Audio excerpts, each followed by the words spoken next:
Bonsoir, bienvenue dans cette édition. Des orages en février, beaucoup de vent, beaucoup de pluie, la météo s'emballe. On n'avait pas vu ça depuis une vingtaine d'années à Toulouse.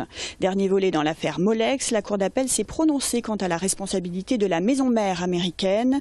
Mobilisation des agents de la CAF et de la CPAM. Aujourd'hui, ils dénoncent les politiques d'austérité. Et enfin, rencontre avec Laurie. La chanteuse est en promotion à Toulouse pour son nouvel album. De fréquentes pluies, de fortes rafales de vent, des températures relativement basses. L'hiver est particulièrement agité cette année.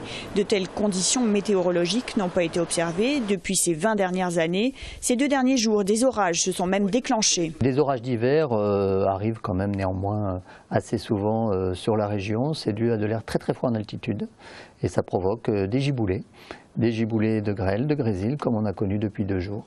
Donc ce sont un peu les giboulées de mars qui sont en avance. Ce mois de janvier a été marqué par le niveau impressionnant des précipitations entre Toulouse et les Pyrénées. 150 litres par mètre carré, c'est 3 fois plus que la normale. Le tout combiné à des températures relativement basses. Au cours de la nuit dernière et la matinée de jeudi, il est tombé jusqu'à 50 cm de neige en moyenne et haute montagne. Le risque d'avalanche est fort sur tous les massifs. La vigilance orange va passer en vigilance jaune à partir de ce soir, avec néanmoins un fort risque d'avalanche puisqu'on est sur une échelle de 4 sur 5. Ce temps pluvieux doit perdurer jusqu'à la moitié du mois de février. Et avec seulement 63 heures de soleil à Toulouse au mois de janvier, on enregistre un déficit d'ensoleillement de plus de 30%. Justice est faite. C'est avec joie et soulagement que les anciens salariés Molex ont écouté le verdict cet après-midi à la Cour d'appel de Toulouse. La maison mère américaine a été reconnue responsable et co-employeur des ex-salariés. Elle devra répondre de la fermeture du site de Molex au même titre que la société de Villemur et assurer en cas de condamnation, le dédommagement dû légitimement à chacun des salariés. 193 des 283 Molex avaient porté plainte suite à la fermeture de l'usine de Villemur-sur-Tarn fin septembre 2009. Ils avaient toujours soutenu être gouvernés par la maison mère américaine. À présent, il va falloir démontrer le caractère abusif et frauduleux des licenciements. Il va pouvoir y avoir un jugement sur le fond en disant que le motif économique qu'ils ont évoqué, eux, n'est plus d'actualité. Donc voilà, il va falloir qu'ils répondent de ça. Et de là, partant de là, le personnel retrouvera une certaine dignité que nous avions perdue depuis 4 ans. On avait toujours dit que c'était une injustice, qu'on avait affaire à des patrons voyous. Ça se concrétise encore aujourd'hui. La prochaine étape est au Prud'homme le 7 mars pour les anciens cadres. Pour les ex-salariés, il faudra attendre le 11 juillet prochain. 150 salariés de la protection sociale ont manifesté ce matin. Ces salariés de la CAF ou encore de la CPAM demandent d'une part le maintien des effectifs, d'autre part des embauches. On manifeste contre les suppressions d'emplois, on souhaite des emplois pérennes, on souhaite des CDI. Pour un meilleur service public. Sous le gouvernement précédent, la CAF de Toulouse a perdu 17 emplois. Aujourd'hui, son président les réclame. On voit bien aujourd'hui que les stocks de dossiers augmentent de façon considérable puisque la population à l'intérieur de Toulouse et dans la région augmente aussi exponentiellement et les CAF ont du mal à suivre. Donc il a fallu fermer les accueils pour pouvoir liquider les dossiers. Pour cette salariée de la CPAM, le constat est également amer. Le manque de personnel entraîne des conditions de travail de plus en plus difficiles. On a beaucoup de retard dans les dossiers, 2 mois de retard environ en moyenne. Donc beaucoup de monde qui vient à l'accueil, qui appelle aussi à la plateforme téléphonique. Les collègues sont débordés, stressés et nous à l'accueil c'est pareil, on n'en peut plus. Ce mouvement fait écho à une rencontre aujourd'hui à Paris entre les 5 fédérations syndicales ayant appelé à cette manifestation et la ministre de tutelle.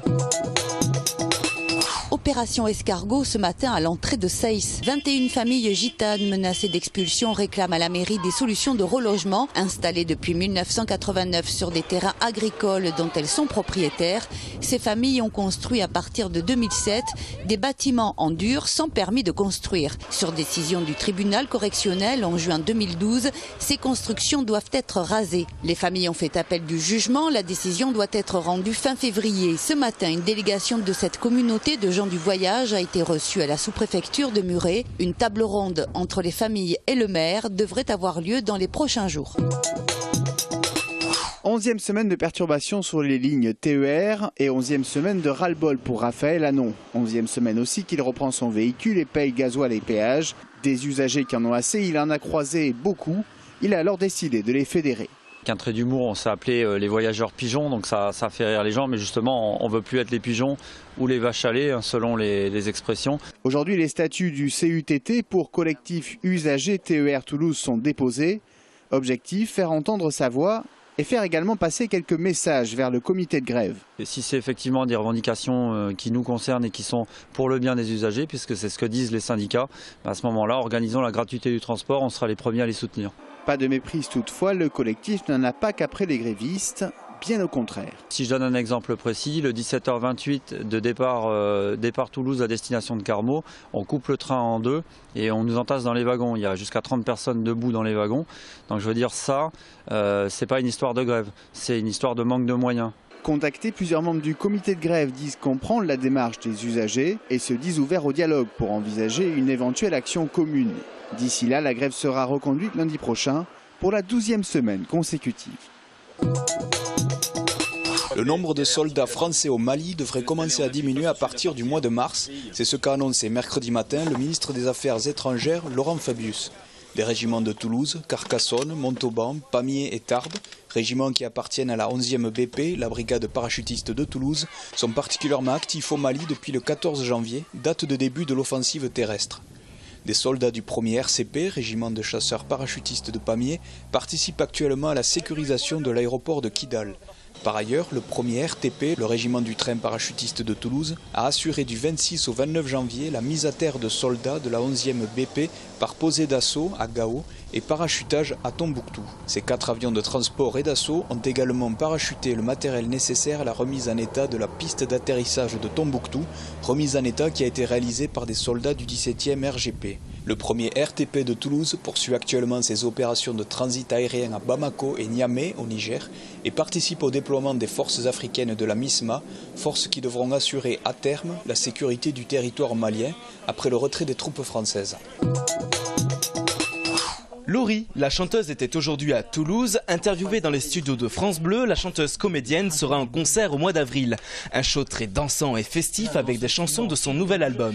L'album est sorti au mois d'octobre. C'est un album de reprise des années 80 que j'ai voulu très dansant, très festif, très positif et ensoleillé. Et donc je les ai réarrangés musicalement en version plutôt latino, avec des versions salsa, rumba, cha-cha. Tout le mois d'avril, je serai en tournée partout en France, Belgique, Suisse et voilà, et le 20 avril à Toulouse. Un emploi du temps musical très chargé, mais Laurie a également plusieurs projets télévisuels de prévus. C'est toujours un plaisir de faire partie des Enfoirés, même si tous les ans on se dit que ça serait bien que ça n'existe plus. Dès la semaine prochaine, je commence un tournage avec Mimi Mati pour un Joséphine Ange Gardien. Vous retrouverez donc Laurie à la télévision, mais aussi à Toulouse, au Casino Théâtre Barrière, le 20 avril. Sur des bateaux qui font naufrage, je te vois toute nue, sur du satin, et j'en dors plus, viens me voir demain.